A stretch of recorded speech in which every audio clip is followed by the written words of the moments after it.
tiny bit. As you can see behind me, I have the campus all to myself. Right now is our dead time.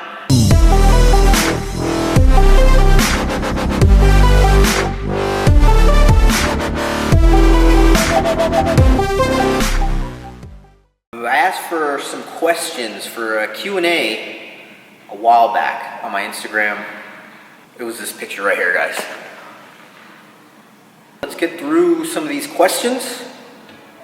LEMGFit22. He says, love the channel, boss. No real question, but one. What's your favorite form of cardio and why do you think it's so effective? My favorite type of cardio is either running outside, no sprinting, just a nice jog, low intensity jog, and the Stairmaster for indoor. The running outdoor thing won't work. It doesn't work well for me because my knees start aching, if I do it more than like 3 times a week, and it starts aching to the point where it affects my lower body workout. So I try to find a nice little balance of maybe 1 to 2 times per week if my cardio is even that high, and mixing it up with either treadmill inside or going to a commercial gym and doing the Stairmaster. The Swole Fesser. Would you say you've pretty much accomplished everything you wanted to as far as the fitness industry, or is there more? I'm very proud of what I've done in the fitness industry for the past 5-6 years. I think I've surpassed my expectations for myself, but it never ends, guys. I get to meet a ton of you guys, at expos or coming to visit the campus, and it means so much to me. That's what keeps me motivated. That's what keeps me going. And I think, it's never gonna stop. I want to continue to reach a lot more people, whether it's motivating you or inspiring you or educating you on something from my own experience. So no, I'm not done. I won't be done till I die. Andreas_RC__. What was your best bench press at 18 years old? I graduated at 17, high school, and my goal was to max 300 before I graduated. I didn't hit it. I was 5 pounds short. I hit 295 at 17. So if I had to guess at 18, I think my best bench was around probably 305. Patty Man Us. Would you ever open a second gym? I had a goal of opening a couple more gyms actually within the next couple years, but just realizing, a little bit more about myself. I'm not a gym owner. It's just not my cup of tea. I don't want to open more gyms. It's just not something that I have a passion for. I opened the campus to have a home base, to have my office here to work from, and then open up the gym portion to the public to have a great place to lift away from the commercial gyms. So to answer your question, no, I don't. There's no plans as of now to open up any other gyms. Do you advise people doing, for example, 30 minutes of cardio or 300 calories worth of cardio? Which do you think is more accurate? And that is from protein_farts. That's a clever name. All my clients know this, and everybody around me knows that I track my calories, or my cardio calories burned. So not by time, not by the duration, by the calories burned. So if I have a goal set for, let's say, three days of 300 calories burned, I'm gonna track calories burned and not time. Reason why that's gonna be more accurate is if you're just tracking time, it's gonna vary. Your expenditure, your calorie expenditure is gonna vary based on each cardio activity. Like the treadmill, walking is gonna vary. It's gonna be different from the Stairmaster. It's gonna be a lot more intense. You're gonna go through calories a lot faster. So to take out that variable, you track by calories burned, and that will give you the accuracy. Thoughts on jumping into steroids at age of 17? My longtime subs, longtime followers are gonna know that I'm gonna say, it's not smart. You don't need to do it, okay? If your goal is to be Mr. Olympia someday, then yeah, you're gonna have to do that. I'm sorry to break it to you, but at 17, you're so fresh, you're so new to training. There should be a prerequisite to even think about jumping on steroids, gear. I think it's due to how society has become with our teens. Everyone's impatient. Nobody wants to put in the work. No one wants to put in the time. And building a physique, getting bigger, putting on size, it takes time.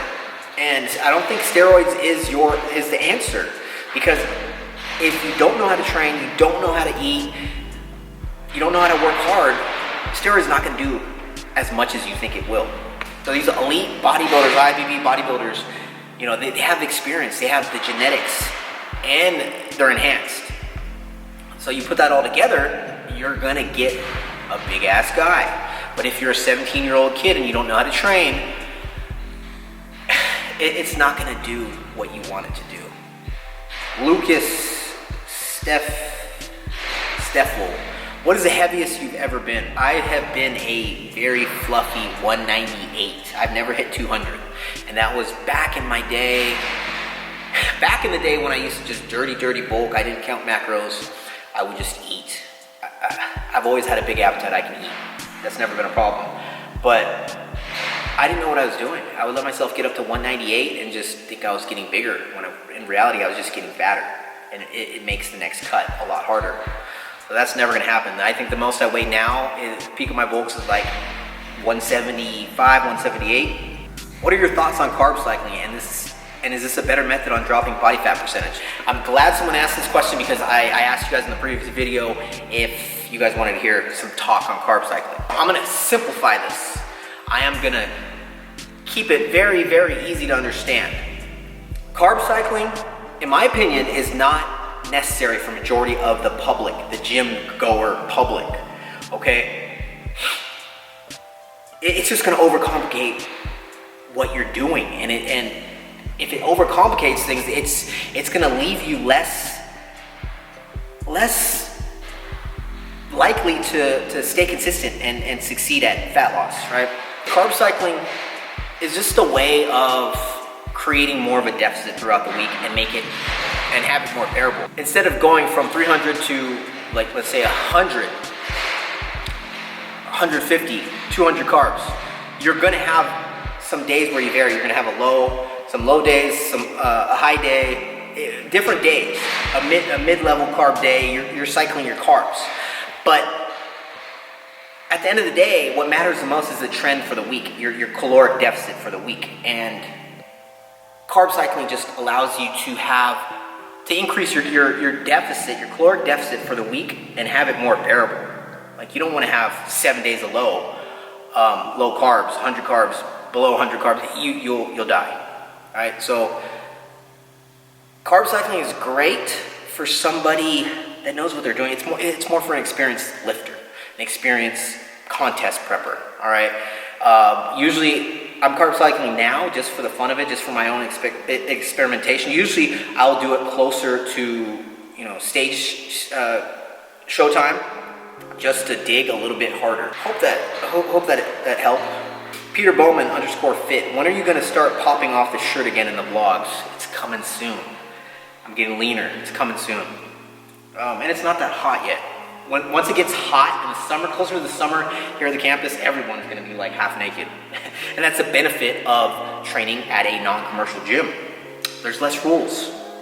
Today, not tomorrow fit. I see you switch up the shoe game often, but mostly Nike. So are you a Nike head? Adidas, etc. Yes, I'm a Nike head. I grew up around Nike. I grew up around wanting Jordans when my family wasn't as,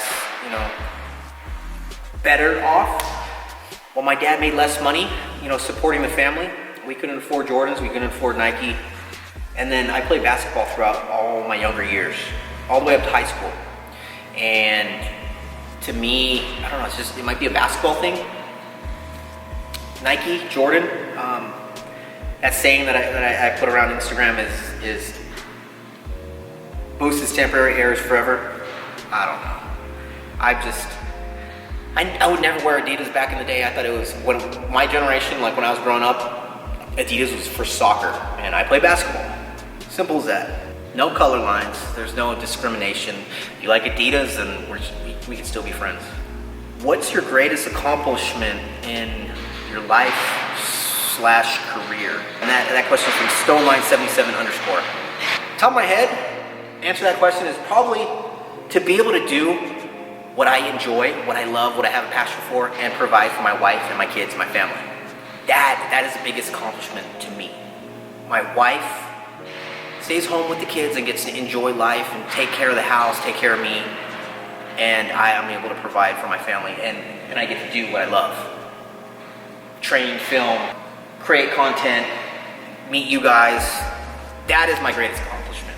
And I wouldn't have that without you guys, so thank you. Firefighter Phil, how do you get the Christmas tree?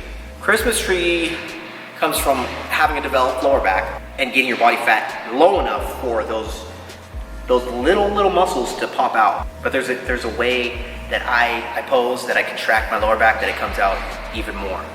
I'll show you guys that in another video. How can you get yourself to eat enough calories? Questions from empty.butt.full. You gotta track. You gotta make sure you're tracking your macros. Yeah, it doesn't make sense when you're bulking because you're having more calories, but a lot of the times when someone says that they're hard gainer or they can't put on weight, it's because they're not eating enough. So you gotta track your calories, your macros. I'm having a tough time hitting my macros, not eating enough. Do you have any tips to hit them? This is from Ty_Matthew_Riley. Drink your calories. Easy way to do it. Gatorades, orange juice, drink your calories and make sure you're tracking your macros. So that's it, guys. Hope you guys enjoyed this. I haven't done a Q&A in a long time. Let me know. Give the video a thumbs up if you enjoy these. I'll do a lot more. Peace.